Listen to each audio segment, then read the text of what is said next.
What's up people, Singh here, and today I have a really exciting video for all of you, and this is a camera comparison between the Nokia 5.1 Plus and the Samsung Galaxy S9. The Samsung Galaxy S9 is probably the best upper mid-range phone you can probably buy right now, and it has only one camera. Whereas the Nokia 5.1 Plus makes do with two cameras, one of them purely being used for depth effect, but the other one is a proper camera. And the Nokia 5.1 Plus is probably the best phone to get under $200. It is a really good premium build quality and stuff. But today I'm just going to compare the cameras between these two phones and just show you how wide the gulf really is between these two phones, or actually how less the gulf between these two phones actually is. So I'm just going to begin with the first photo. So these are bokeh photos outside, so basically blur photos outside the house in daylight. So as you can see, the Nokia 5.1 Plus, it's got a really good blur, but it has screwed up a bit, like near my brother's ear. But like overall, the blur itself looks really nice. However, as you can see, the sky is completely overexposed, as is the background. Meanwhile, the Samsung Galaxy S9 also has a pretty overexposed blur photo, as it is using selective focus, not live focus. So basically, it's just using software. Um, yeah, the blur is quite minimalistic on this photo, but as you can see, the colors are a bit warmer. You can see more in this photo, like the greenery and stuff. Unlike it's just the colors completely off in the Nokia 5.1 Plus's photo, and they kind of pop a bit more in the Samsung Galaxy S9. However, the blur on the Nokia is far better, and the edge detection, even with selective focus, is better than on the Galaxy S9. Moving on to some indoor photos in low light. So this photo was taken from the Samsung Galaxy S9, and it's a pretty good photo. As you can see, uh, most of the areas kept pretty bright, and you can see most of the detail. If I zoom in, there's quite a lot of noise though, even with the f1.5 aperture, which is like kind of well, it's not supposed to be. It's got a f1.5 aperture, but yeah, due to it, it's able to capture in just that bit more light. And when you go to the Nokia 5.1 Plus's photo, which has a f2.0 aperture, then yeah, it's kind of really like, well, it doesn't get all the bright areas, and it's got even more noise. Actually, it's got a bit less noise than the Samsung Galaxy S9, but yeah. Obviously, Google will try and fix the lighting a bit. So when you fix the lighting on the photo, it will look a bit better.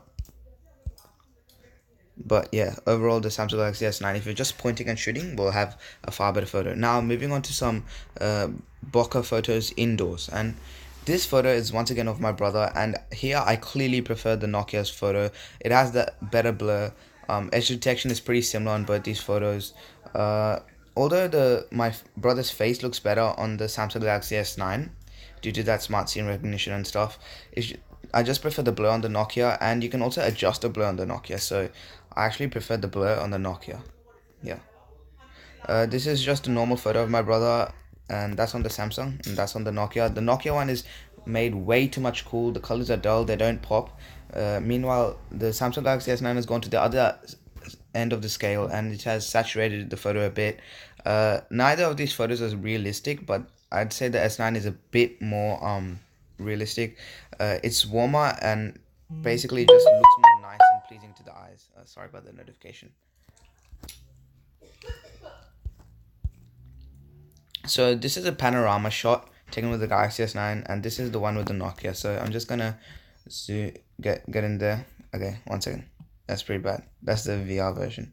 So if I just zoom in, yeah. So this is quite a nice panorama shot. It screwed up the red car over there, but yeah, it was moving. The stitching is all right, and it's got a really wide. It's like really wide, this photo. Like it's captured almost 360 degrees, something more like 340 degrees. The height is not that great, however, but the actual quality of the photo, like, and the exposure on this panorama is actually pretty nice. As you can see, all these clouds in this area has been well exposed. Meanwhile, when you go to the Nokia, while the photo is taller, it screwed up the sky easily. This is just due to the fact, the limitations of the lens on the Nokia phone and the aperture on the Nokia phone. Also, its lowest ISO is 100. Meanwhile, the Samsung has a ISO 400. The stitching, however, is better than the Nokia surprisingly, which is which is actually pretty cool. The detail levels on the Nokia phone is absolutely trash, but when you're looking at a panel like that, you're not really gonna notice the detail. But what you are gonna notice is the lack of exposure, and yeah, the exposure is pretty bad on the Nokia. The field of view is smaller. It's 270 degrees or something like that, and compared to almost 360, it just doesn't have that wide field to it. I think I took a macro shot. Let me just check. No, I haven't. Okay, sorry about that. I'll. That's a macro shot on the Nokia 5.1 Plus, and it actually looks pretty nice. Just saying. Uh, Now once again, Google is prompting me to fix the lighting. I think this was taken on the S9. Yeah, and this was taken with the f2.4 aperture, letting in the less light for daylight.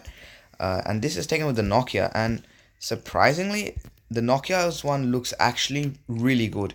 The colors are popping. There's a decent amount of saturation. It looks like there is some over sharpening going on. Yep, if you zoom in, you can see the over sharpening. And like even from this area, it looks a bit artificial. But I do prefer the photo on the Nokia. However, if I press fixed lighting, let me just see the results. Yeah, even now, I still prefer the photo on the Nokia for some reason. I don't know why. This is another photo taken with the Samsung, and this is one with the Nokia. As you can see, one second. This is the Nokia, sorry, and this is the Samsung. As you can see, the Samsung is clearly going for the warmer tones, and the Nokia is going for the cooler tones.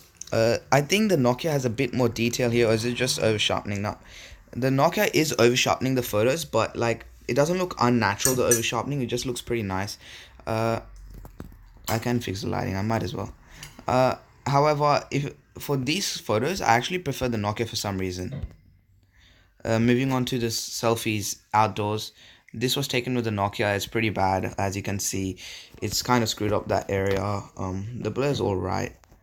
Meanwhile, the Samsung looks far more even on the front-facing camera. The colors are well balanced. Yeah.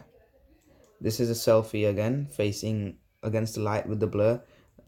This was taken with the Samsung. Yeah, the Samsung, and yes, kind of screwed up the hair a bit, but it's once again it's providing a pretty well balanced photo.